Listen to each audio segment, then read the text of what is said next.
All right, Brent Porcio, TopVelocity.net. This is an analysis of Luke, his hitting analysis from the 2x velocity camp.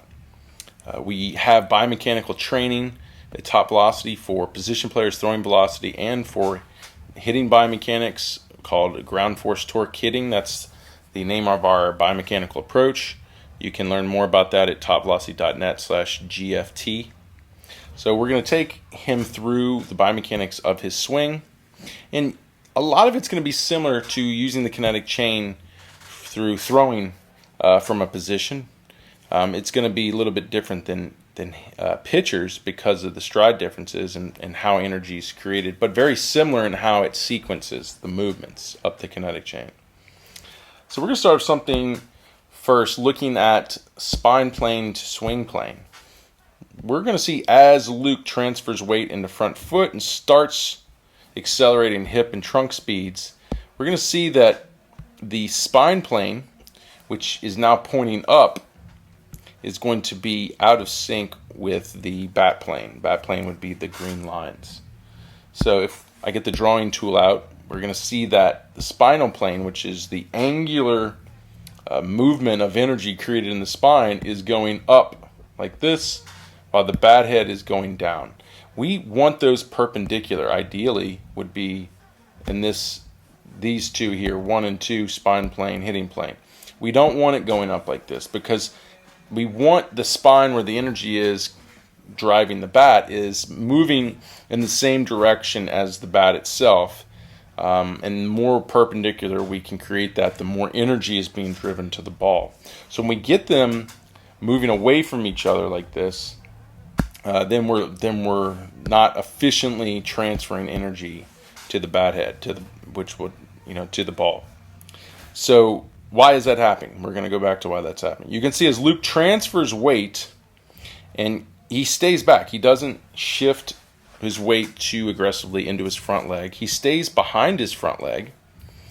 But the problem is that energy or that angular rotation doesn't shift forward as the bat head comes through. So that's why the spinal plane was starting to pop up, which typically when you see guys swing like this, they pop up.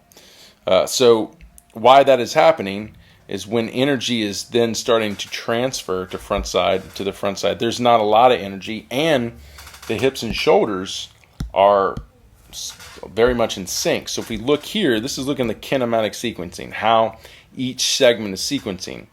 The red line here, we're hitting at this point where it's the dot of the red line. That's the peak of the hip speeds. And you can see right after that the green line is peak of the trunk speeds along with the lead arm speeds and then the back arm speeds. So the hip and shoulder are coming together. Another way to look at that would be hip line, shoulder line. And we look at from a top. You can see the hip is in front of it, but they're moving in sync and they're peaking pretty much at the same time right here. Okay, so when you have them both coming together like that, then the leaning back is a way to delay try to keep the bat head from swinging through the zone early.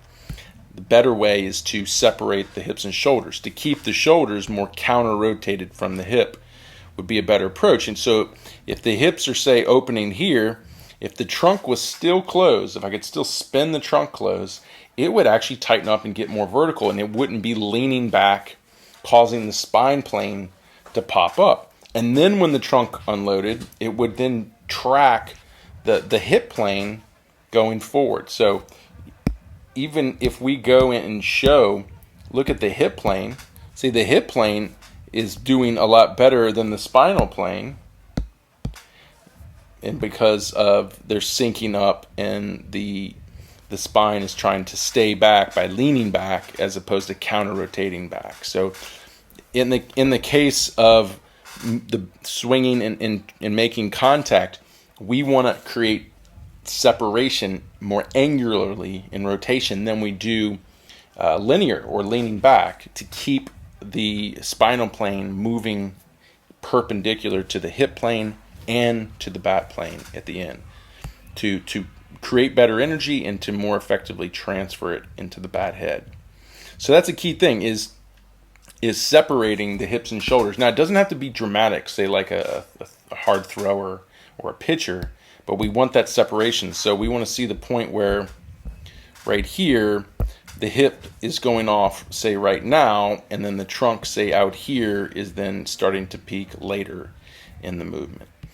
So what would help do that too is getting more power to the hip. You can see the hip starts to peak and rotate here, but not much force continuing to drive it. It very much slows down. You can see the red line just starts to drop off the table.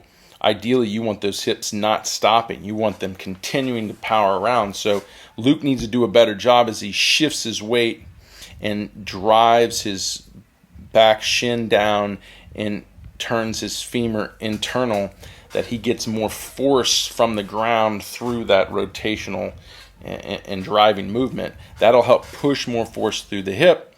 And then if he can pinch the blade and pull the scat back and create more separation between the shoulders and the hips, that will then carry all that energy and keep the spine plane perpendicular to the hips and bat head. All right. You can also see too in the front side, you can see leaning inward as well, kind of dropping the bat head. At the same time too, creating more rotational separation in the trunk, more torque. That'll put the bat head in a better position, or it won't allow the bat head to drop. It'll keep it more linear as well. And it'll just tighten everything up and help things accelerate through the delivery a lot better. And like I said, ground force is a key thing here, because you can see the front leg hits and doesn't really push back. The front leg is staying still bent.